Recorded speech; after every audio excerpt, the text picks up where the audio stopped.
సుమన్ టీవీలో మీ personal and business promotions కోసం కింది నెంబర్కి కాంటాక్ట్ చేయండి. Welcome to Suman TV. నేను మీ షుకూర్. ఈరోజు కార్తీక పౌర్ణమిలో భక్తులందరూ ఉదయాన్నే గుళ్ళకి వచ్చేసి ప్రత్యేకమైన పూజలు చేస్తున్నారు. అలాగే కార్తీక పౌర్ణమిలో ఉండాల్సిన నియమ నిబంధనలు, కార్తీక మాసంలో చేయాల్సిన పనులు ఏంటనేది మనం తెలుసుకుందాం రండి. ఓం శ్రీమాత్రే నమః. భక్తులందరికీ కూడా ఒక విన్నపము. ఏర్పేంత శక్తి లేకపోయినా నాకు తోచిన 4 ముక్కలు కూడా మీ అందరికీ తెలియజేసుకుంటున్నాను. మాసాలన్నిటిలో కూడా కార్తీక మాసము అత్యంత పుణ్యకరమైనది. దాని గురించి ఎంత చెప్పినా కూడా చెప్పనలవి కానిది. ఈ కార్తీక మహాత్యాన్ని వినినంత మాత్రం చేతనే మనో వాక్కాయ కర్మల ద్వారా, అంటే మనస్సు ద్వారా, చేతల ద్వారా, మాటల ద్వారా చేసిన సర్వ పాపాలు కూడా ఈ కార్తీక మహత్యాన్ని వినినంత మాత్రం చేతే కూడా హరించబడతాయి. ఈ కార్తీక మాసం నెల రోజులు కూడా ఆచరించవలసిన ధర్మాలు అనేకం ఉన్నాయి. ఎలాగంటే ఈ కార్తీక మాసం మొదటి రోజు నుంచి కూడా ప్రాతకాలాన్ని, అంటే బ్రహ్మీ ముహూర్తంలోనే, ఈ రోజు కాలంలో చాలా మంది చాలా తప్పులు చేస్తున్నారు. 2ంటికే లేచి నదీ స్నానానికి పోవడం ఇలా జరుగుతున్నది. కానీ ఇవన్నీ కూడా ఫలితాలు ఇవ్వదు నాన్న.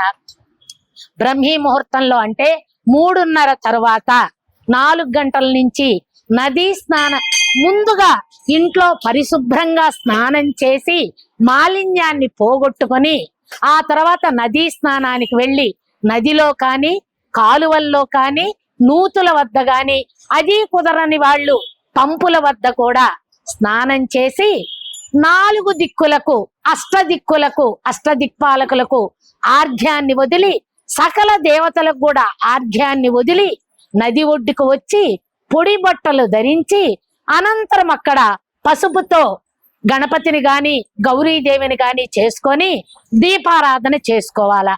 ఇది మొట్టమొదటి. అనంతరము దేవాలయానికి వెళ్ళి భగవంతుని యొక్క దర్శనం ఎవరైనా కావచ్చు. ఈ కార్తీక మాసం ఒక్క శివమాసమే కాదు నాయన, హరిహరులకు ఇద్దరికి కూడా ప్రీతికరమైన మాసము.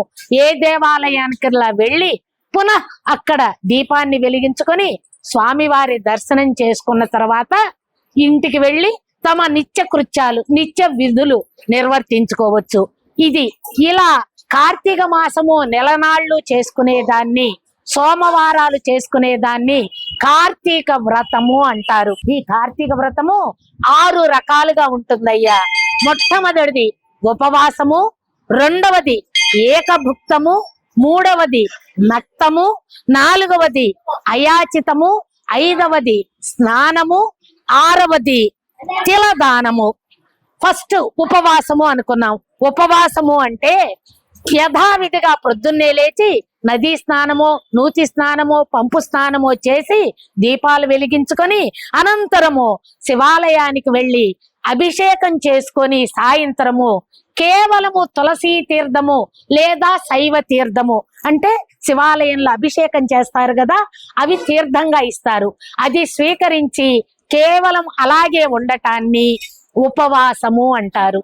2వది ఏకభుక్తము. ఏది పగలంతా కూడా ఉపవాసం ఉండి యథావిధిగా నదీ స్నానం చేసి దీపారాధన చేసుకొని మధ్యాహ్నం దాకా ఉపవాసం ఉండి మధ్యాహ్నం భోజనం చేసి అనంతరము సాయంత్రము శివాలయానికో విష్ణాలయానికో వెళ్ళి దీపం వెలిగించుకొని ఇంకా రాత్రికి ఉపవాసం ఉంటారు. దాన్ని ఏకభుక్తము అంటారు. 3వది నక్తము. నక్తం అంటే యథావిధిగా స్నాన జాన జపాదులు చేసుకొని దీపారాధన చేసుకొని పగలంతా కూడా ఉపవాసం ఉండి సాయంత్రము నక్షత్ర దర్శనానంతరమే భోజనం చేయడాన్ని నక్తము అంటారు. 3 రకాలైపోయినాయి. 4వది అయాచితము. అయాచితము అంటే యథావిధిగా స్నాన జపాదులు దానాదులు చేసుకున్న తర్వాత ఉపవాసం ఉండాలని నిర్ణయించుకుంటారు, ఉపవాసం ఉంటారు. కానీ ఎవరైనా సరే ఈ రోజు మా ఇంటికి భోజనానికి రండి అనంగానే కాదని తిరస్కరించకూడదు. తప్పనిసరిగా వెళ్ళి వాళ్ళింట్లో భోజనం చేయాల. దాన్ని అయాచితము అంటారు. అది కూడా కుదరని వాళ్ళు కేవలం స్నానమే. ఈ స్నానం ఏంటంటే యథావిధిగా పూర్వోక్త విధిగా చీకటితో లేచి స్నానాధికారులు చేసుకొని దీపారాధనలు చేసుకొని ఈ యక్ష తర్పణమని ఈ అష్టదిక్పాలకులకు సకల దేవతలకు తర్పణం ఇచ్చుకొని దీపం చేసుకొని దీపారాధన చేసుకొని నమస్కారం చేసుకోవడమే స్నానము అంటారు. ఇది 5వది. 6వది తిలదానము. ఇవన్నీ కూడా చేతగాని వాళ్ళు, మేము చేసుకోలేము అనుకున్న వాళ్ళు ఊరక స్నానం ఇంట్లోనే స్నానం ఆచరించి దక్షిణ తాంబూలయుతంగా ఒక బ్రాహ్మణుడికి నువ్వులు దానం ఇవ్వటము, దీన్ని 6వది తిలదానము అంటారు. దీనితో కార్తీక వ్రతము ఈ 6 రకాలుగా పూర్తి చేసుకోవాలా. ఇంకా ఈ కార్తీక మాసంలో ప్రతిరోజు ఒక పర్వదినమే. 2వ రోజు యమ విధియ అంటారు. ఆ రోజు భగిని హస్త భోజనము, సోదరి చేత భోజనం చేయించుకొని తినాల 2వ రోజు. అట్లా ఒక్కొక్క రోజుకు ఒక్కొక్క ప్రత్యేకత. ఏకాదశి అంటారు, చిలుకు ద్వాదశి అంటారు. ఇట్లా అయిన తర్వాత పౌర్ణమి 15వ నాడు పౌర్ణమి. ఈ రోజు అత్యంత ముఖ్యమైనది. ఈ రోజు ఏం చేయాలంటే మామూలుగానే చీకటితో లేచి బ్రహ్మీ ముహూర్తంలో స్నానాదులు చేసుకొని అందరికి ఆర్ఘ్యపాదులు ఇచ్చుకొని నది వద్ద దీపాలు చేసుకొని దీపారాధన అనంతరము దేవాలయానికి వచ్చి దీపాలు పెట్టుకోవడము. ఒక ఉసిరికి చెట్టులో తులసి మాతను స్థాపించి కార్తీక దామోదర ప్రతిమ, కార్తీక మాసానికి అధిపతి దామోదరుడు శ్రీహరి, ఆయన ప్రతిమను పెట్టుకొని తులసి ధాత్రి సహిత దామోదర పూజ నిర్వహించుకొని ఈ తులసి చెట్టు ఉన్న వనంలో ఎక్కడైనా సరే అన్న సమారాధన, కార్తీక సమారాధన, భోజనాలు నిర్వర్తించుకోవడము ఈ రోజు అత్యంత ముఖ్యమైనది. ఇలా నెలనాళ్ళు కూడా కార్తీక మాసాన్ని చేసుకొని అమావాస్య అనంతరము పాడ్యమి రోజు పోలిని స్వర్గానికి పంపించడం.